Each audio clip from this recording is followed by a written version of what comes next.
Stay tuned for a word to our patrons.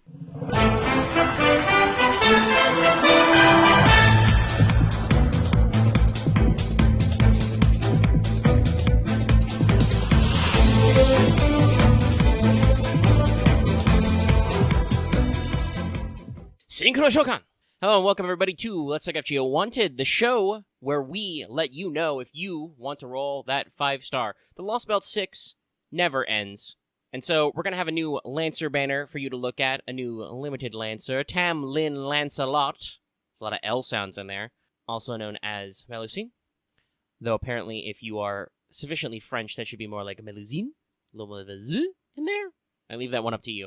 Anyway, if this is your first time watching a Wanted, we're going to be talking about a character's real-life history and folklore, their lore in Fate, their mechanics, because people often care about these things, and more. So, buckle up before we shift into overdrive and fly beyond the horizon. Also, hey, as usual, this is an ongoing story drop. We're going to be avoiding outright spoilers. I'm limiting myself mostly to translations of Tamlin Lancelot's profiles and what we've seen of her in Lostbelt 6 so far, which isn't that much. So hopefully this is going to give you some tools to work with, but, you know, if you want the actual deep dive, I am forcing you to play the Lostbelt story. So, it occurs to me, I've never actually talked about Lancelot before, huh? This is the first time there's been a 5-star version of him, even if it's only a fairy knight taking on his mantle. Well, Lancelot is probably one of the most famous instances of original character do not steal in literature history. He is not attested in the earliest sources of Arthuriana, and appears to have been invented, or at least codified, as Lancelot du Lac by, oh boy, sorry, there's a lot of French names in here. I think this is, Sertien de Troyes, in the poem Lancelot, the Knight of the Cart. He previously used the name Lancelot in a prior poem known as Eric and Enide, or just Enide? I'm not actually sure about the vowels in French. Anyway, there are some earlier Celtic characters with L names who may have inspired Lancelot, though obviously they would not fit into his exact origin. Lancelot is often thought of as French even in the Arthurian mythos, so he's invented in France and also is actually a Frenchman. And his backstory may have been related to numerous popular archetypal stories. So, the short version of that backstory here is that Lancelot is the son of King Ban and Queen Elaine of what in modern times would be Anjou. Remember this for later. This will be on the test. Which is just a little bit, or possibly Anjou. I don't actually know. It's a long O. Which is just a little bit inland from Brittany and Normandy. King Ban is mortally wounded, and Elaine flees with their infant son, who is taken in by the Lady of the Lake, a.k.a. was kidnapped. Hence Lancelot's name usually being rendered as du Lac, of the lake, literally. Anyway, Lancelot is raised by the Lady of the Lake for like 3 years human time, but ends up somewhere in his mid to late teens, depending on the exact story. She packs him off to Camelot, she arms him with a variety of magical items. He first appears as just the White Knight, Chevalier de Blanc. But eventually, once his identity is revealed, he takes on his grandfather's name of Lancelot, which, again, could be really on the nose about being just lanceman, but also could be a French word meaning the servant, so layers. Now, Lancelot's relationship with Guinevere goes all the way back to Sertien, where the two end up in an affair after Lancelot rescues her from one of Arthur's enemies, usually named Malignant. There's a lot of vowels in there. It should be noted that Sertien was commissioned to do this piece by his patron, herself a noblewoman, and she supplied the characters and situations he was to work on. In essence, it was a commission fic. He even has a prelude to the Knight of the Cart, which is like, hey, my patron paid for these tags to be in this story, basically, so I'm not necessarily 100% on board with adultery kickbacks by. Commissions are not opinions, I guess. Anyway, Lancelot's generally considered to be a pretty hot and handsome guy. He gets into all kinds of situations where the ladies want to bone him, but in most sources, he's kind of just fixated on Guinevere. Galahad is conceived through trickery, even. This also, by the way, means that the Lance is a lot of women joke probably doesn't cleave too close to historical sources. We should consider it more of a fandom meme in response to how Lancelot is kind of a deadbeat dad, and also Arturia is too precious to punk. But I have a couple more quick Lancelot tropes to discuss before we pivot. Obviously, we're not going to spend the entirety focused on this man. 1. Lancelot is known for being a bit of a knight-errant, while his exact power level among Arthur's knights varies. Charitian himself originally only lists him as number 3 behind Gawain and Eric, his other OC Do Not Steal. Lancelot is often depicted as a bit of a wanderer. He is involved in the Grail quest at certain stages, and sometimes otherwise goes about on his own independently. Some early renditions of him even seem to describe him as a bit of a space case. He just kind of, minds his own business wandering and only shows up when he's needed. The second is his blade. So, early sources say he has a magical sword and a magical lance. They aren't named, which can lead to some confusion. In the Vulgate cycle, he uses Seke, sometimes rendered as Sequence, a sword borrowed from King Arthur. This is the same thing from Sequence Morgan if you have a Artoria-made altar summer.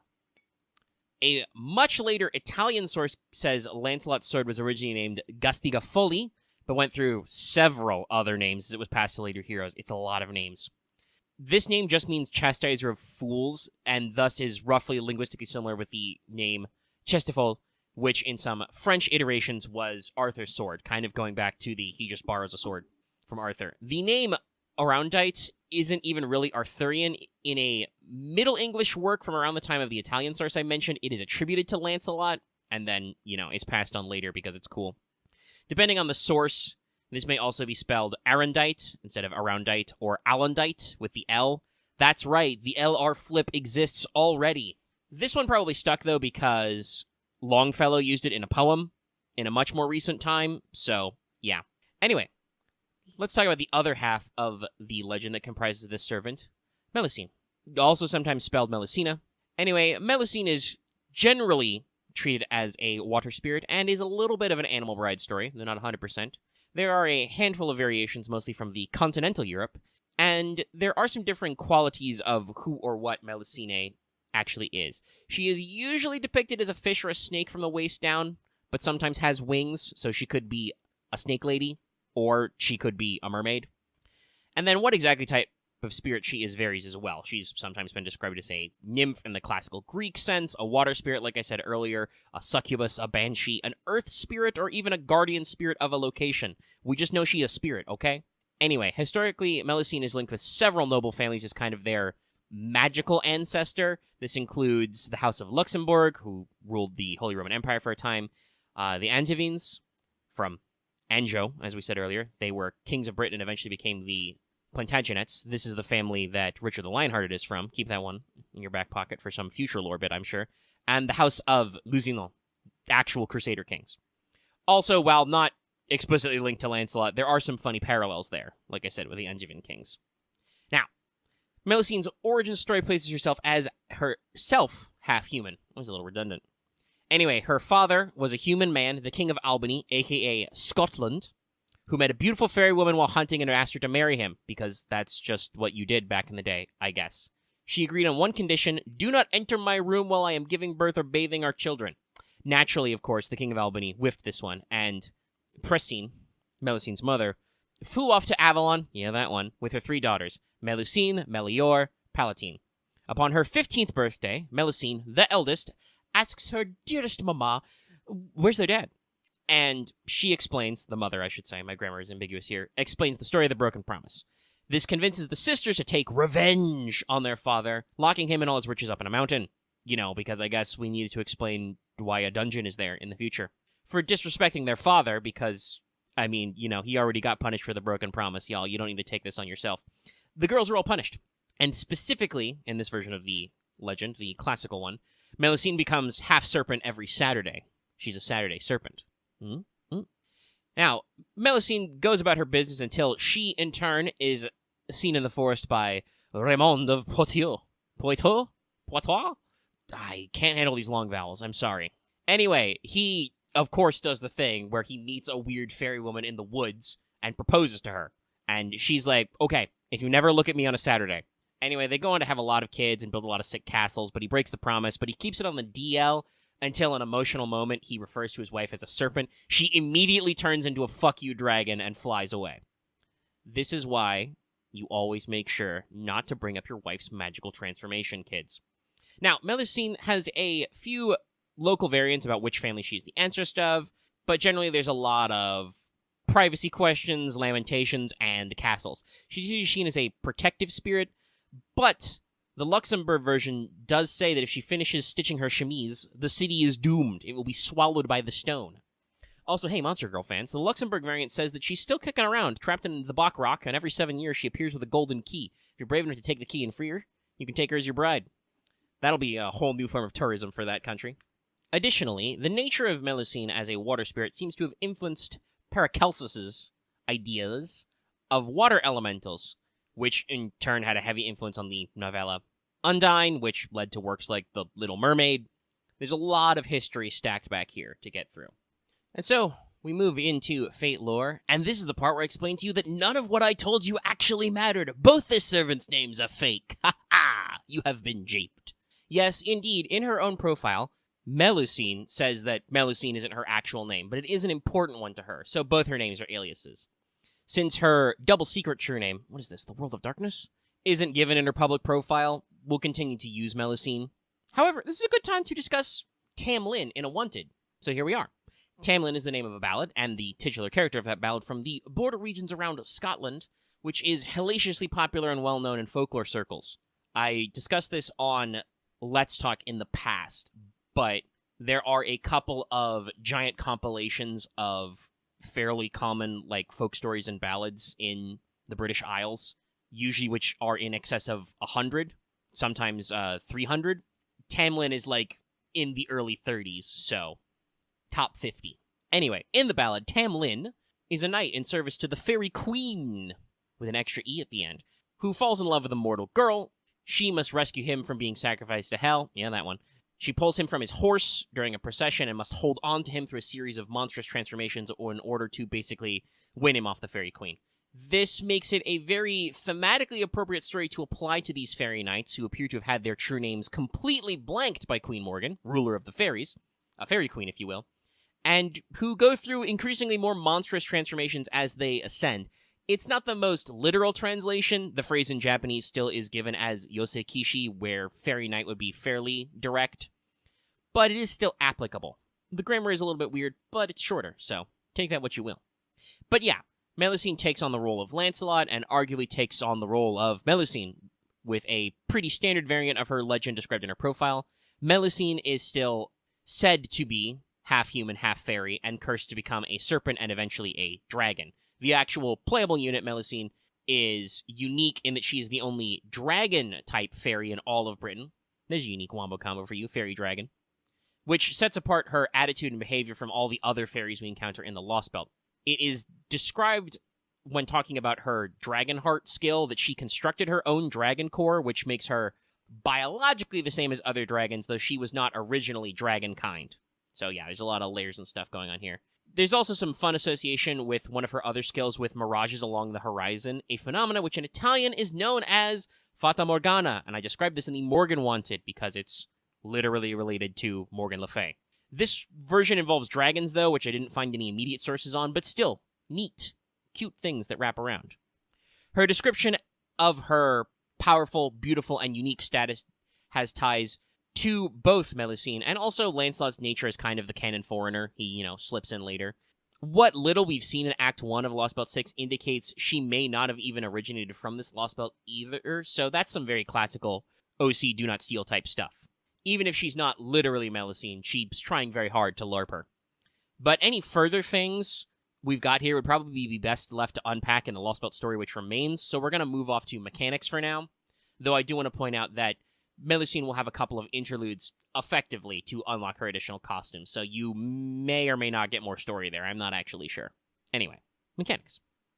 So, Melusine is an SSR Lancer, and considering this is Lostbelt 6, of course she's going to be a little bit weird. Now, stats, pretty solid alright here. You got high attack, fairly median HP. There are quite a few Lancers with less HP. Is quick Arts Buster with average hit counts and slightly above average NP gain. Pretty decent wombo combo here. But she immediately requires us to put an asterisk on her NP because this is probably one of the weirdest kits in FGO right now. So, on her first and second sprites, those initial first stages, her NP is a single target Arts, which also hits the enemy with 1k damage plus for 5 turns, and generates 10 stars flat, and also ups her NP gain based on overcharge, and it does this first. So, basically, very close to what Aroundite does. But, if you get her to her third sprite, the next stage up, her NP is instead a Buster AoE, which gives her 1 turn of Pierce Invul and Buster up for 3 turns first, based on overcharge, and it hits all enemies with 1k burn for 5 turns. This is immensely oddball, but does go into some later strategies. But to do that, we have to look at the whole picture first, okay? So her skill 1 is that aforementioned Dragonheart skill. It hits her with an astounding 20 to 40% attack up for 3 turns, 3 turns of a 500 damage cut on herself, 1k to 2k max HP up for 3 turns, and is a 20 to 30% battery. That's a lot of buffs packed into one little skill, so you're going to be using that one a lot. Her second skill is very straightforward. It simply gives her a big star absorb buff for 3 turns. It gives her a 5 to 10 stars per turn for those 3 turns as well, and also 5 to 10 stars right now. Very solid. Do crits. Now, the third skill is where things get interesting. Keep in mind, obviously, the third skill is unlocked when you reach the third ascension, but still, if you leave her at stage 1 or 2, her third skill jumps her to her third form and is a 50 to 100% battery and gives her 1 turn of invincibility. If you're already at stage 3, she gets a 20 to 30% NP damage up for 3 turns and the invincible. So, yeah, there is deliberate choices in your ascension level here, and this means you do different things with different skills and different NPs. Very wild.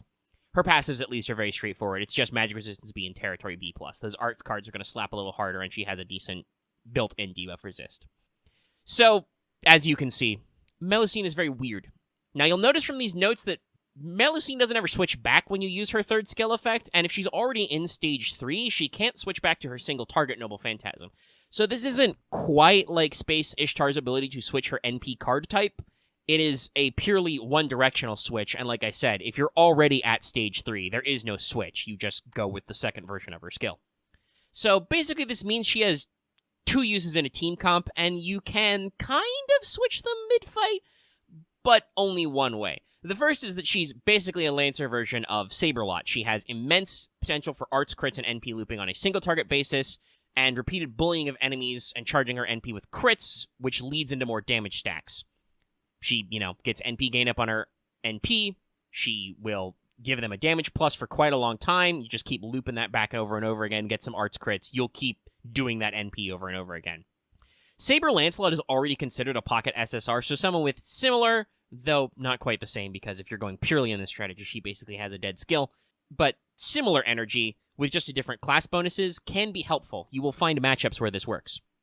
The second is that you have a unit who has access to repeatable piercing, and thus is an AoE sweeper who has some monster damage output potential, especially as this means you're probably aiming for more of a buster crit strategy. She has hard defenses, she still has her huge buffs on Dragonheart, and her buster buff on NP is multi-turn, so if you can loop it back around, it will be quite powerful. And once again, does piercing on herself first for 1 turn, so pesky damages, get out and rid of them. Now, that said, I want to note here, there is an argument to keep her at her lower ascension stages even if you want to use her for buster, because her third skill is only a battery when used that way. So having access to the 50 to 100% battery can be very useful in certain team comps. I'm sure you've probably heard some things like this before. So there's a lot of high-level brain shit going on with this unit, and if you are more of a meta head and less concerned about the character's characterization, I can understand giving her a bit of a pass just because it requires you to use a lot of brain beforehand.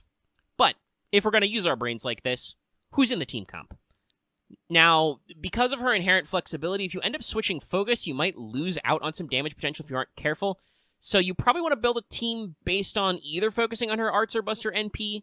Obviously, Waver is fully generic, so you can support either approach, and there's a couple of other generic supports who just give you more attack, more defense, more whatever. Keep that in mind. But yeah, be ready to flex and flip your strats as needed. If you are going with the arts route, Castoria and eventually Lady Avalon are absolute no-brainers. This will bring you more damage output and more NP gain to slide into Tamlin Lancelot's nature as an active spammer, and will give you further hardened defenses. Lady Avalon in particular is going to be pretty good because she's going to give you an option for a massive boost to critical damage, which Tamlin Lancelot will love. Until Lady Avalon arrives, don't sleep on a Tamamo comp either. She gives you the same targeted arts buff as Lady Avalon and can also increase your raw NP damage, a buff that Melusine, without access to her third skill in its third stage, she can't get. So keep that in mind. You can also do some other interesting Wambo combos, though obviously I feel like Jean has kind of fallen out of favor since Castoria exists.